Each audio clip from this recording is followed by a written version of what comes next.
अस्सलाम वालेकुम। आज मैं आपसे शेयर करता हूं कि एज अ पायलट मेरी ज़िंदगी की पहली सबसे यादगार फ्लाइट कौन सी थी। एक चीज़ आपको बताता चलूं कि एक पायलट अपनी ज़िंदगी में हो सकता है बीसियों किस्म के जहाज़ उड़ाए, लेकिन जो उसकी सबसे यादगार फ्लाइट होती है वो उसकी सबसे पहली सोलो फ्लाइट सबसे पहले जहाज के ऊपर होती है। अब मैं आपको बताता हूं कि ये मैंने कौन से जहाज के ऊपर की और किस चीज ने, किस करेक्शन ने मुझे इस काबिल किया कि मैं जहाज को सीधा लैंड करवा सकूं। तो जनाब 77 के दिन थे और जगह थी रिसालपुर एकेडमी। पायलट बनने गए थे, एमएम आलम बनने का शौक था।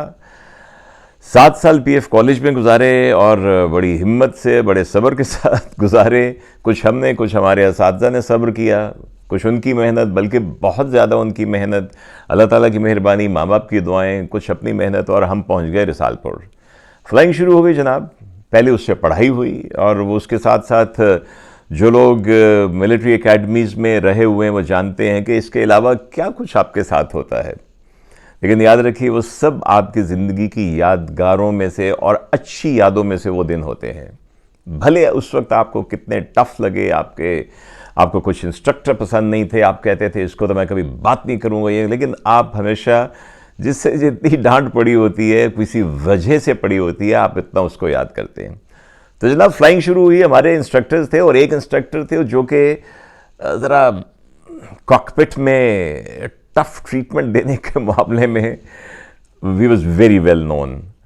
और जब हमारे इंस्ट्रक्टर्स लगने एलोकेट शुरू होना हुए तो मैंने देखा कि मेरे नाम के आगे कोई इंस्ट्रक्टर नहीं है।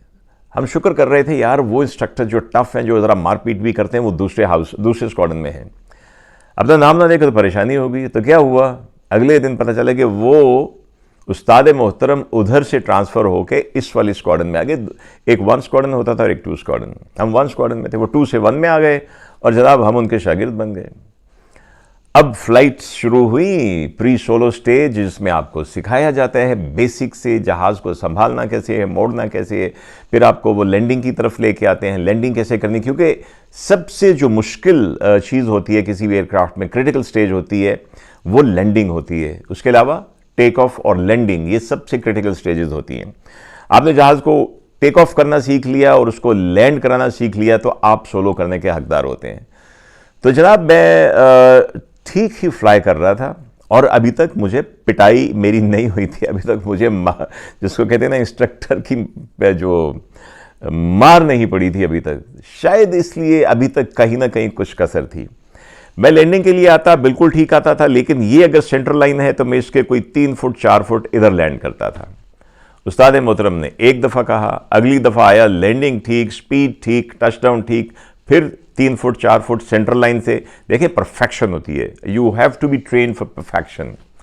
तो जब मैंने को तीसरी चौथी दफ़ा वही हरकत की तो उस्ताद मोहतरम जो मेरे राइट साइड पे बैठे हुए थे, उनका राइट हाथ आके इस जोर से इधर पड़ा, साथ उन्होंने कहा अब तुम उधर लैंड नहीं करोगे। यकीन कीजिए वो दिन और मेरी ज़िंदगी की एयरफोर्स में ये कहीं पे भी आखिरी फ्लाइट, मैंने उसके बाद सेंट्रल लाइन के अलावा कहीं लैंड नहीं किया। जब अगला चक्कर लगाया तो फिर उन्होंने कहा now you are fit to go solo. और नेक्स्ट डे पहले मेरा सोलो चेक हुआ फ्लाइट कमांडर के साथ। उन्होंने फ्लाई किया, 2-3 लैंडिंग्स देखी, उसके बाद उन्होंने कहा यू क्लियर टू गो। और वो मेरी ज़िंदगी का सबसे यादगार दिन, यादगार फ्लाइट थी as a pilot. Take off किया जब हमने सिर्फ एक सर्किट बनाना, टेक ऑफ किया, बाएं मुड़े, फिर बाएं मुड़े और आके लैंड कर गए। तो जब बिल्कुल इसको हम कहते हैं ना डाउन विंड पे पहुंचे, डाउन विंड होती है, आपने टेक ऑफ किया और जब आप घूम के तो रनवे के ऑपोजिट आ जाते हैं, इसको डाउन विंड कहते हैं। तो डाउन विंड पे पहुंच के मैंने ऐसे अपनी राइट साइड पे देखा और हाथ भी मारा, सर जी किधर है अंदर से डर रहा था। और उसके बाद लैंडिंग की और मुझे पता था कि उस्ताद मोहतरम मोबाइल में नीचे बैठे मेरी लैंडिंग देख रहे होंगे। अल्लाह का शुक्र, अच्छी लैंडिंग हुई। जो सीखा उस्तादों से सीखा, इंस्ट्रक्टर से सीखा, आज तक दिल में उनकी रिस्पेक्ट है। और वो एक जो करेक्शन वाला थप्पड़ था, अगर वो ना पड़ता तो मेरी लैंडिंग सेंट्रल लाइन के ऊपर ना होती। ये थी मेरी ज़िंदगी की पहली सोलो फ्लाइट, जो मेरी यादगार तरीन फ्लाइट है। शुक्रिया, अपना ख्याल रखिए, फ्लाई सेफ।